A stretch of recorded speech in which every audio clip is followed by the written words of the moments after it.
For today's episode, I wanted to talk about paper towns, which is something I first heard about with the John Grisham novel by the same name. These are also called phantom settlements and map traps, and they're places that exist on maps but not in real life, and they're often used for the purpose of catching plagiarism when copying maps from their original source. There's a lot of examples out there that you can find, and I wanted to highlight kind of the 5 biggest ones that I feel that are talked about on the internet.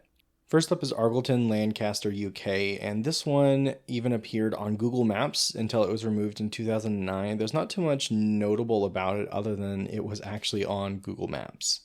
And then there's Agloe, New York in the US.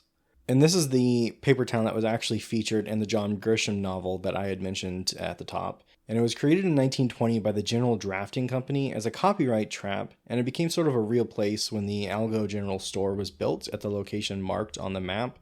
Unfortunately, that store no longer exists, so we can't visit it today. Then in Ohio, still in the US, there is the Bitauso and Goblu. These fictitious towns were added somewhere between 1978 and 1979 by a Michigan State Map Company by a University of Michigan alumnus working for that company, and the names were printed entirely in lowercase letters and are a nod to the university's sports rivalry with Ohio State University. And I think the funniest one on this list is Ripton, Massachusetts. This one was actually created in 1985 to protest and demonstrate the ignorance of state bureaucracy in Boston. Hugh Davis and George Derry were actually the creators behind this, and then after they got it on a map, they then applied for grants and other official assistance, and when the town was allotted funds in the state budget, checks were then issued.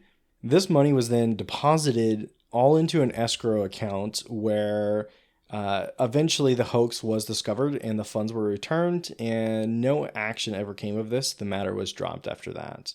Though apparently, and this is the thing that I find most humorous about this, is what the town continues to be jokingly referred to in state budget proposals to this day, so it's still joked about nearly 30 years later. And then we have Bermeja. This was a phantom islet, so kind of a divergence a little bit away from the fake towns that we've been talking about, but it was supposedly in the Gulf of Mexico, which itself has been included in many different maps spanning from the 16th to 20th centuries, but no one can actually find it today. So maybe it actually just sunk, or maybe it was a joke taken too seriously. Then we have a couple of conspiracy theories that I thought were really fun, and I wanted to mention as they go along with phantom towns. There's a conspiracy theory that the German city of Bielefeld is a phantom settlement, but it actually has a population of over 300,000.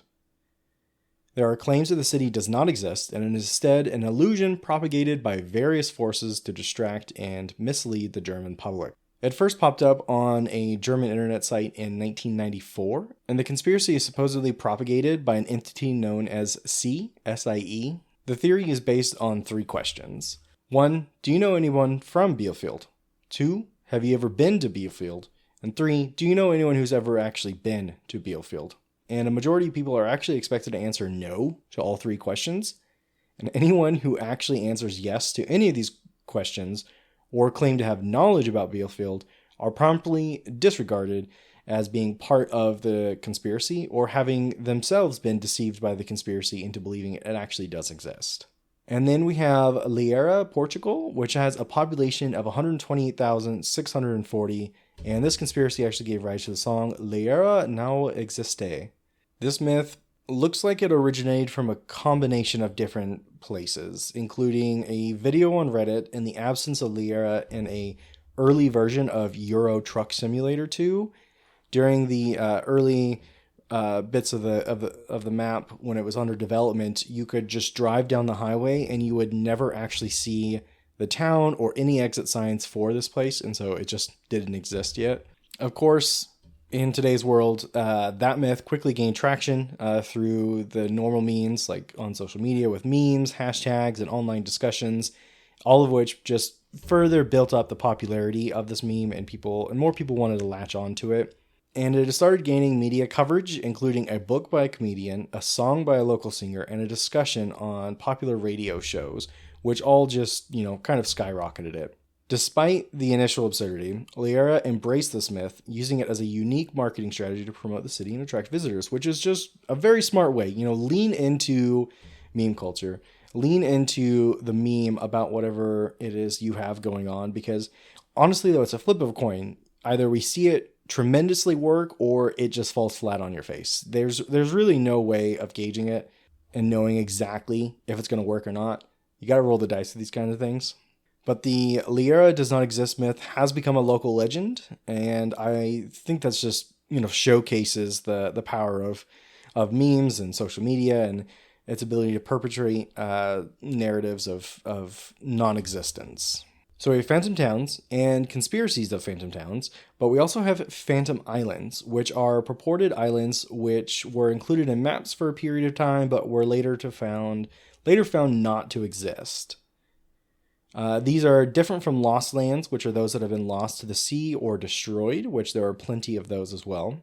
These phantom islands usually originate from the reports of early sailors exploring new regions and were commonly the result of navigational errors, mistaken observations, unverified information, or deliberate fabrication. Some have even remained on maps for centuries before being, quote, undiscovered. A few examples of this include the Isle of Demons near Newfoundland, which would have been based on local legends of a haunted island, and then Sandy Island, which appeared on maps of the Coral Sea beginning in the late 19th century. Purportedly, it existed between the Chesterfield Islands and the Nereus Reef near